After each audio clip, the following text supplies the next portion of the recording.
Assalamualaikum, kami dari Pulau 5 memilih tajuk kempen perangai COVID sebagai tajuk tugasan kami. Objektif kami ialah mendedahkan bagaimana cara untuk mengatasi COVID ini dan juga kesan jika kita tidak perangi COVID ini. Kumpulan sasaran yang kami tujukan adalah daripada kumpulan masyarakat. Hal ini demikian kerana semua masyarakat di Malaysia terlibat dalam penyakit berjangkit ini. Apa itu COVID-19? Novel coronavirus yang bermula di Wuhan dinamakan sebagai COVID-19. Coronavirus adalah salah satu family virus yang lazimnya menjangkiti saluran pernafasan. Novel coronavirus pula merujuk kepada spesies baru virus dalam family coronavirus yang belum pernah ditemui oleh manusia.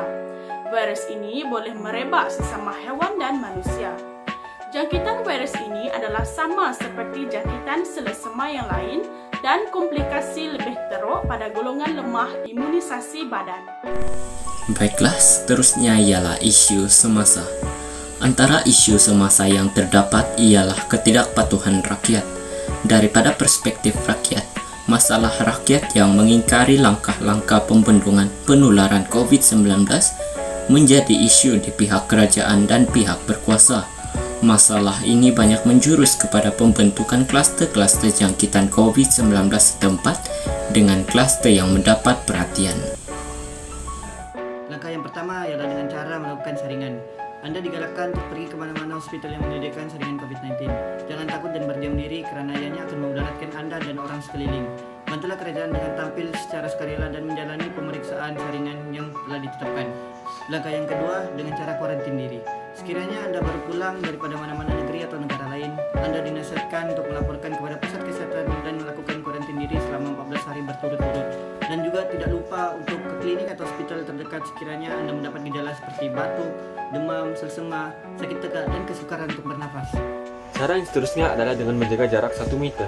Sekiranya kita diperlukan untuk keluar rumah atas alasan kerja ataupun untuk membeli keperluan rumah, kita harus sentiasa ingat bahawa kita harus sentiasa menjaga jarak 1 meter.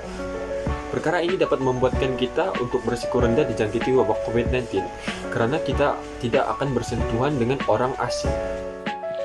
Langkah seterusnya dalam mengatasi penularan COVID-19 ialah dengan memastikan anda sentiasa kekal berada di rumah.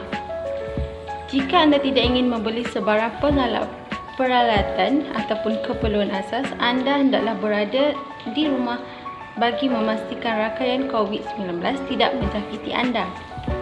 Langkah yang seterusnya ialah sentiasa memastikan anda mencuci tangan. Kekerapan mencuci tangan dapat menghindarkan COVID-19 daripada merebak serta menjangkiti anda. Ianya dapat memastikan penularan itu terhindar. Antara kesan tidak menangani COVID-19 adalah kesan terhadap kesihatan, iaitu kesihatan mental.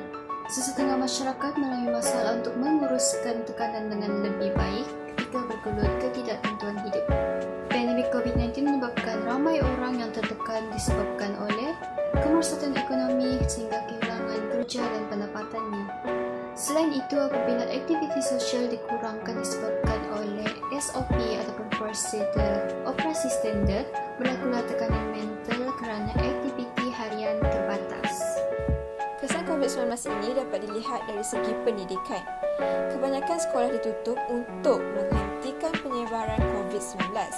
Ianya melibatkan sekurang-kurangnya 290.5 juta pelajar di seluruh dunia yang mengalami gangguan pembelajaran kerana sekolah ditutup. Oleh itu, kerajaan telah melaksanakan program pendidikan dan pembelajaran di atas talian sepanjang pandemik COVID-19.